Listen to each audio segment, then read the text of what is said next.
Hi, it's me, Ingrid INFP, and this is the video that nobody asked for, called the Johnlock Conspiracy. TJLC was an important part of my life a few years ago, so that's why I'm talking about it. I joined the fandom 2014 of BBC Sherlock. BBC Sherlock went on from 2010 to 2017. It comprised of a grand total of 9 episodes plus 3 in season 4, which I won't count as regular episodes. So yeah, 12 episodes plus 2 Christmas specials. 3 episodes in each season. So season 1 in 2010, 2 in 2012, 3 in 2014, and 4 in 2017, with Christmas special, the Abominable Bride in 2016, or 2015, I guess, December 2015. Anyway, I joined the fandom 2014, and that was when I left home, moved to Sweden to go to medical school. First time of me being an adult, and it was a really tough time for me, and watching BBC Sherlock was a great stress reliever for me, and I binge watched it in the space of 2 weeks. So by February 2017 I had watched all of the episodes that there were to watch at that time. That series made me realize that I was gay. Well, at first I thought I was bisexual.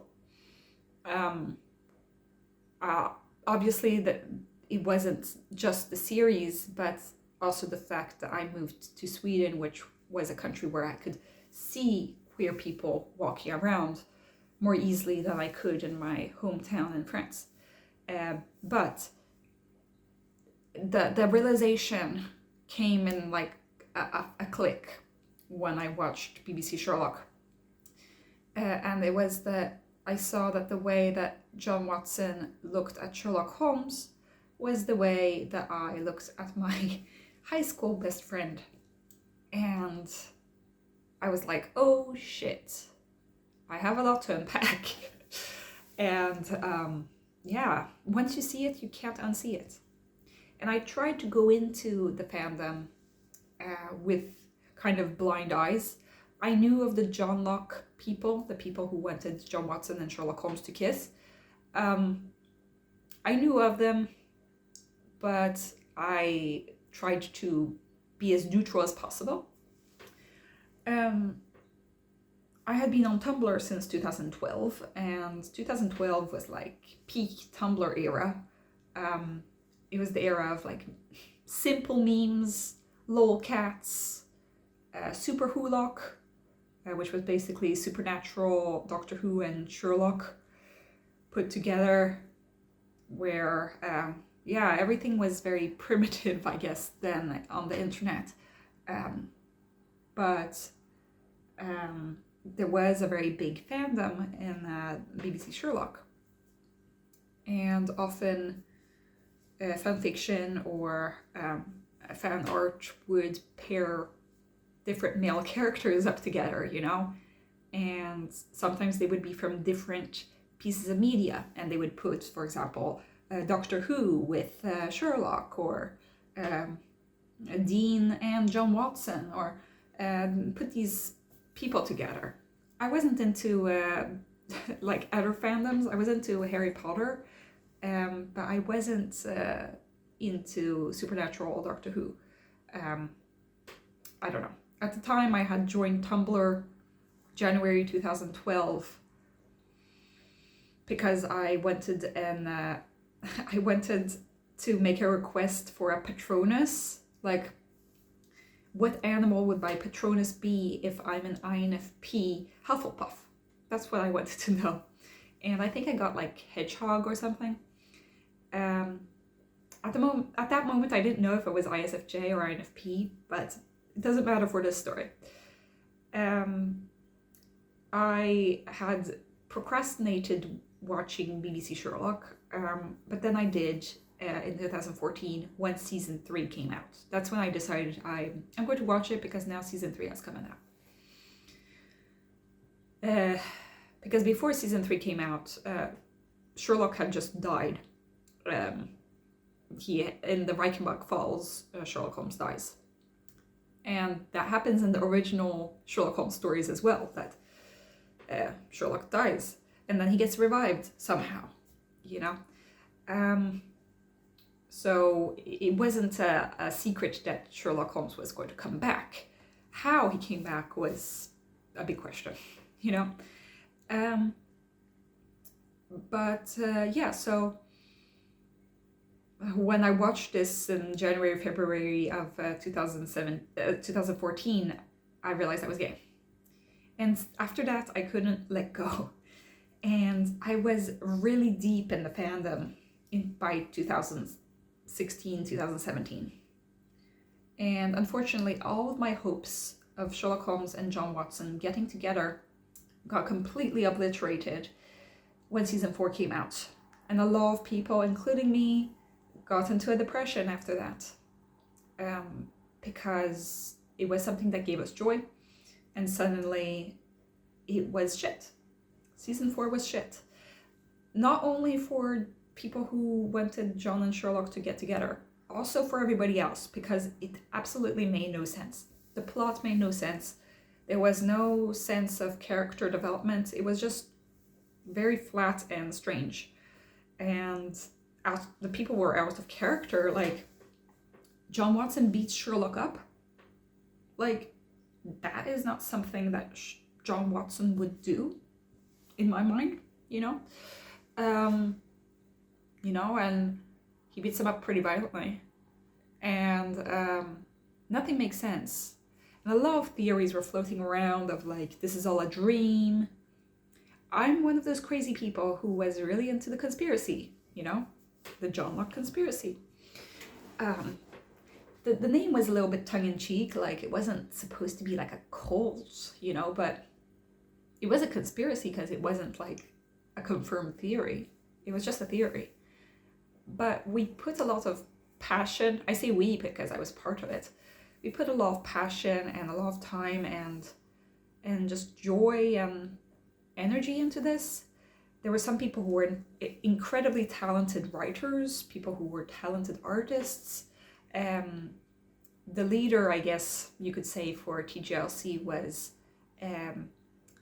Rebecca, or Rebs, she would be called. And she made a video series on YouTube called TJLC Explained, which were very long deep dives into the characters, the symbolism, the cinematography, each episode, and going into why the Johnlock reading of the series was valid, and that the subtext that we were all seeing was true, you know?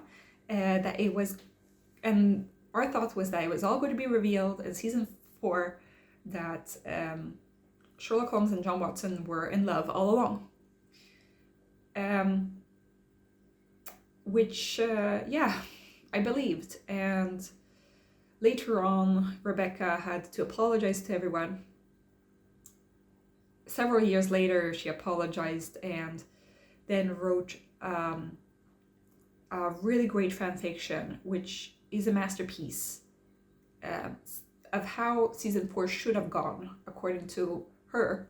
And it's like a book. It's so good.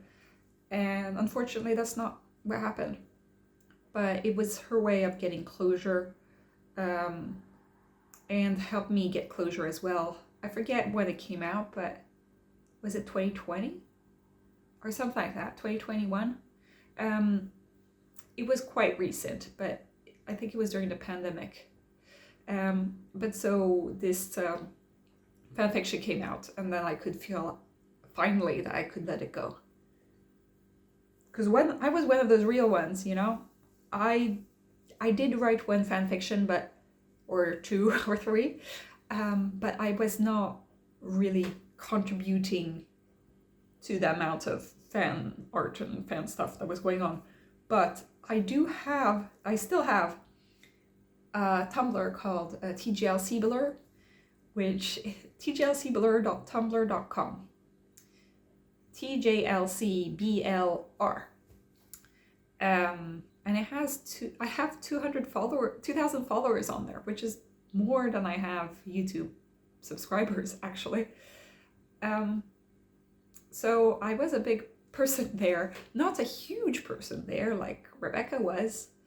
Also, Rebecca had qualifications, like she was a trained librarian and was studying psychology as well at the time. And then there was somebody else who was studying cinematography, and somebody who was studying literature and were doing thesis on Sherlock Holmes. You know, these were like real academics on the subject. And I didn't know about most of this world. And the thing is, BBC Sherlock does not make sense. It does not make sense unless you are seeing John Watson and Sherlock Holmes being unsatisfied with their current relationship and wanting a closer one. Like, the series is just not as good, you know? It does not make sense. Like, why is the series so focused on what Sherlock thinks and feels? It could be just about the cases, you know? Just about the dry cut cases. It's not. It really isn't.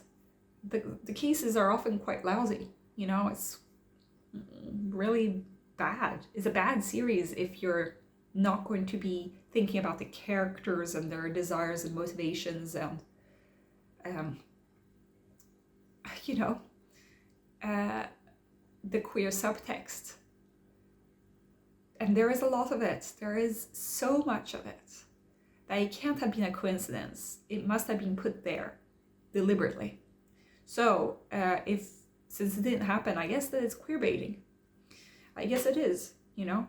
They deliberately wanted queer people to get engaged in this, and they did it by putting the queer symbolism in there. And never followed through. And that's what really sucks. Now, I've taken part in a lot of reading of meta theory. I've read lots of essays.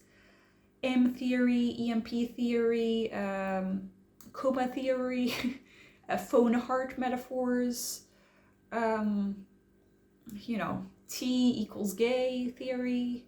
You know, it's called drink theory because the theory is that anytime that somebody mentions tea, it's gay, and when they mention coffee, it's straight relationships, which kind of makes sense in the ways that every time that they mention tea, it's pretty intimate and gay. Phone heart metaphor makes sense because Sherlock literally says, this phone is your heart, and the phone is related to the heart several times. There is a certain scene where Sherlock has his phone in his pocket and he asks John Watson to pick it out literally where his heart is, on his chest. You know, there is a lot of these themes, and I have read about everything almost, you know. There was this Tumblr blog called Loudest Subtext in Television with dashes in between, .tumblr.com, which detailed all of these theories. And yeah, so I recommend reading From a Drop of Water, the fanfiction by Pearl Rebs, I think was the name, that's the pseudonym. Rebecca made the whole video series TJLC Explained, but also there was also TJLC Advent, which was where several different prominent people in the TJLC fandom got to have a video. And there was one video where it was a compilation of people saying hi and saying what they like about BBC Sherlock. And I'm in there with my braces and all. So yeah, that was a whole thing. And yeah, it's terrible to think that 2017, then in January 2017, my dreams were broken, and I never trusted a piece of media ever again. Also, then later on, like Netflix started canceling shows on a whim, you know, and the industry started getting different. But that was my first experience of things going entirely wrong. Also, you know, the whole J.K. Rowling stuff, I started realizing 2018 and something like that. So, yeah, it was my first time really getting hyped up about something, and then it was like total betrayal. And you know, people can stereotype fans as like silly and ridiculous all they want, but the amount of clever thoughts that people in fandoms, you know, you need a lot of intellectual ability, a lot of creativity in order to be truly engaged in a fandom. It's not just like, oh, I like watching this. It's a whole thing, you know? And we didn't know at the time that we were all gay and neurodivergent, but that's kind of what happened. And it created a community. And yeah, it's sad that everything fell apart. Sometimes Rebecca will like or reblog one of my posts on Tumblr still. I'm practically never on Tumblr, but I think of her every time. I think her name is now Victorian Pining or something, which is also kind of funny. Go read my fanfiction, which was called Open Your Eyes by Softlock, which was my pseudonym. I'm still quite proud of that, even though the beginning is a little bit... the beginning is not great. The first, like, 4 chapters are maybe not great, but then the rest, I think, I really tried to get into the characters and such. So if you're into BBC Sherlock fanfiction, try it. Yeah, I really enjoyed being part of the fandom, and it all crumbled and fell apart, but it was a great time. And especially in January 2017, it was just theories every day. I was just scrolling and scrolling and scrolling, so many theories, such a frenzy. It was like a mania. People were barely sleeping. They were just so excited about all this. And then, yeah, the bitterness started setting in.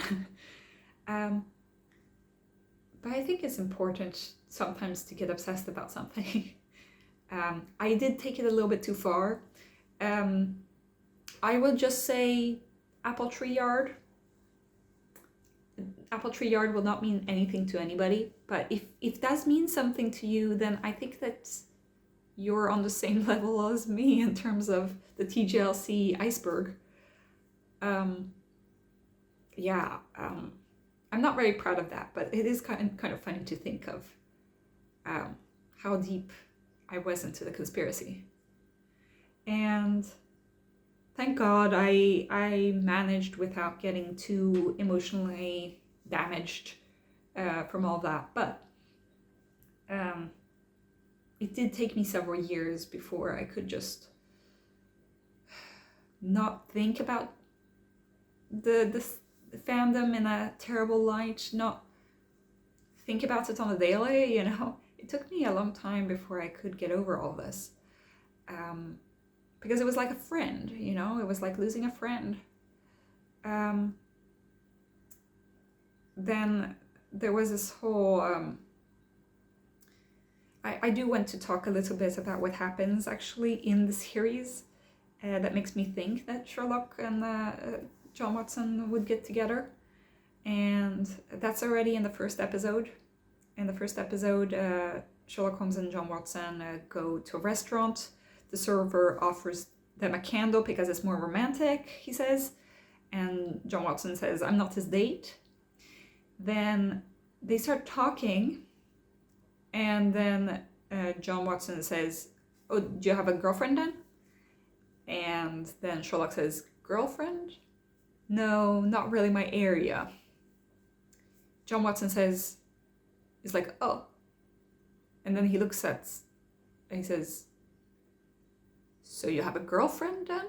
A boyfriend then? And Sherlock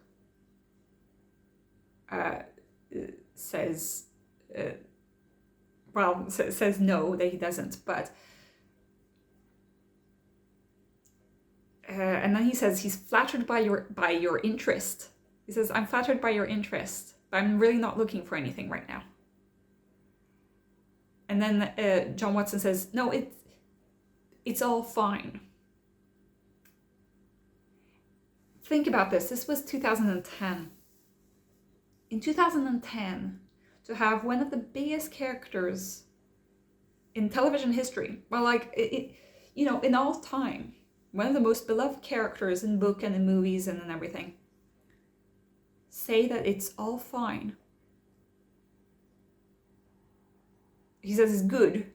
We're just bachelors, like,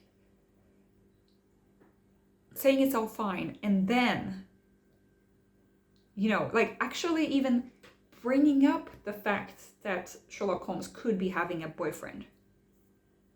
Was that even, like, that was extremely risky in 2010 to actually go and, like, imply that John Watson even, not even, like, going into if John Watson is gay or whatever. Even just thinking the thought that Sherlock Holmes might be into men rather than women. Just that thought, and saying it out loud on television is so revolutionary, And I mean, I think that we forget that now that we're in 2024 and that there are gay people on television. But at the time, that was not the case, So I find that already to be groundbreaking. And later on that episode, they, like, run across London and, practically holding hands, and they move in together, they're flatmates, and then they're, like, John Watson shoots somebody because he's afraid of Sherlock getting in danger. And then later on in episode 3, The Great Game of season 1, it is implied that John Watson is willing to die together with Sherlock Holmes when they meet Moriarty for the first time. And Moriarty wants to kill Sherlock, but John Watson is there too. John Watson could run away, but he decides not to, and he thinks of... He looks at Sherlock, who has a gun, and Sherlock, like, it's pointed towards a bomb that could explode them both, rather than just Sherlock dying. So yeah, they're willing to die for each other already by episode 3. Then in season 2, we have Scandal in Belgravia, which is where there's Irene Adler, who is a dominatrix in this series, and she knows what people like, and she can tell from, like, just meeting Sherlock Holmes that Sherlock Holmes is gay, and she can tell that John Watson loves Sherlock, and because to get into her house, they pretend that John Watson basically hits Sherlock's face so that Sherlock seems like he's injured, and that's why he has to get in. But Irene Adler sees through that shit entirely, and she's like, "Oh, if I loved you, I would avoid your nose and mouth too." And basically, it's because John Watson. She knows that John Watson loves Sherlock too much to hit him in the right way, you know? And Irene Adler is herself gay.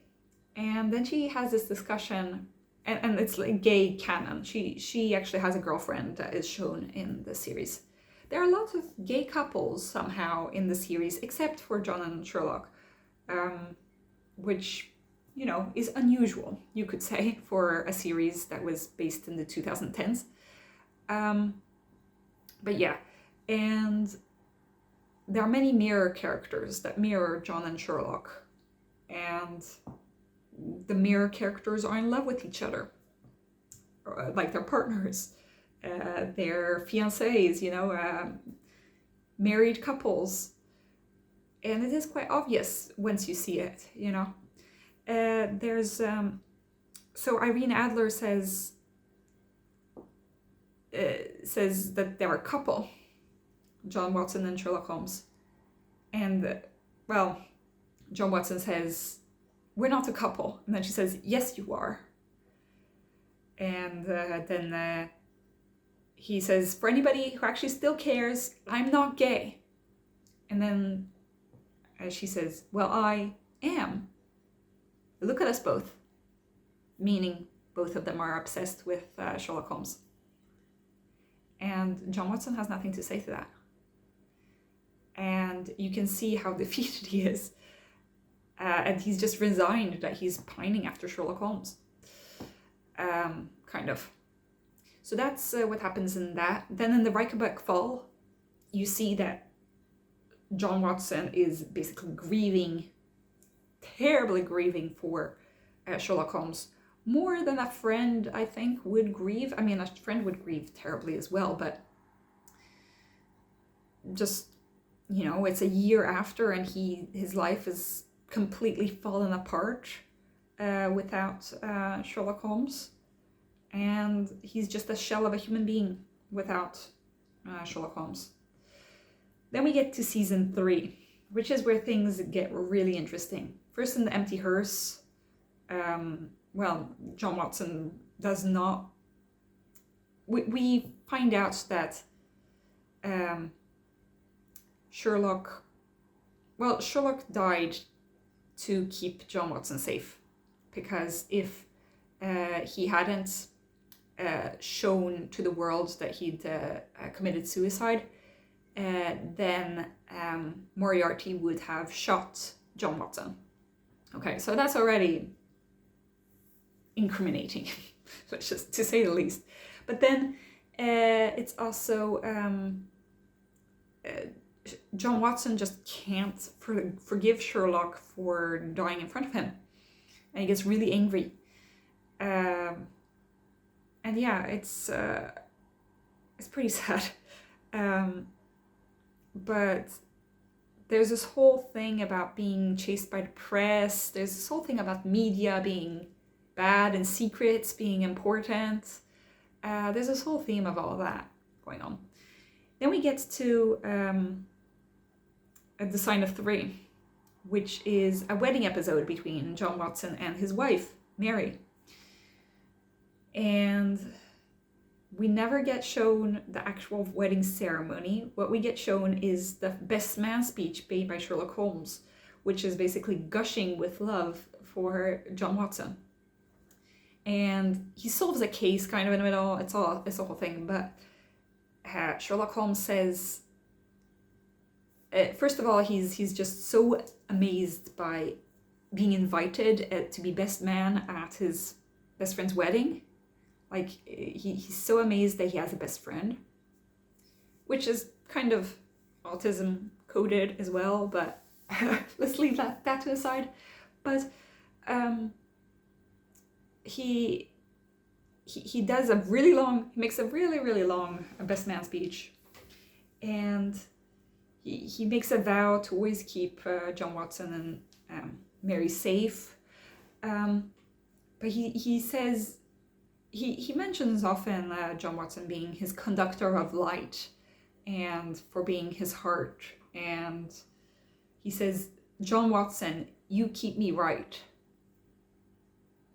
He says that in front of everybody with such love in his eyes. I'm quite frankly like stupefied that his wife does not get jealous like on the spot right when that happens. But yeah, so that was the moment where I thought, okay, so they are actually going to make this real. The writers are going to write this love story for real, you know, because they're being so blatant here that Sherlock Holmes can talk for like an hour about John Watson and just gush praise, and still, you know, still people won't believe. And then we get to his last vow, which is, yeah, basically Mary is evil. But also we find out that, Sherlock Holmes saved John from a fire. Sherlock Holmes is willing to sacrifice himself for the happiness of John Watson and go on a suicide mission. And he's willing to... It's such a terrible mission that he's being sent on that he decides to overdose on drugs before he goes in the airplane. So that's the end of season 3. And then there's the Christmas special, The Abominable Bride, which is so gay. It's supposed to be in Victorian times. It's kind of like the drug dream that Sherlock Holmes has on this plane. Oh, also before Sherlock goes on the plane, they have a handshake, but it's so forced. It feels so tense and awkward that they are, like, they want to hug, but they can't, you know, and it's like, you can sense that something is not quite right. And Sherlock Holmes says, there's something I needed to say. I might as well say it now. And then he says something completely ridiculous. But like, what else were you going to say? You know? Were you about to admit that you love John Watson? I mean, why would you have something to say for so many years and then not reveal it, you know? And it's so bittersweet. Anyway, and yeah, the episode, the Victorian episode, is extremely gay as well. It's just, everything that they do is just so gay. I know it's ridiculous to say, but it's just so blatant to me, and it was important. It was important to me because things needed to make sense, and in the end nothing made sense, but it was such a great fandom, such a great community. I've now lost all of that, but I was glad to be part of it when it lasted. Anyway, that's all I'm going to say. Have a great day, everybody. Bye.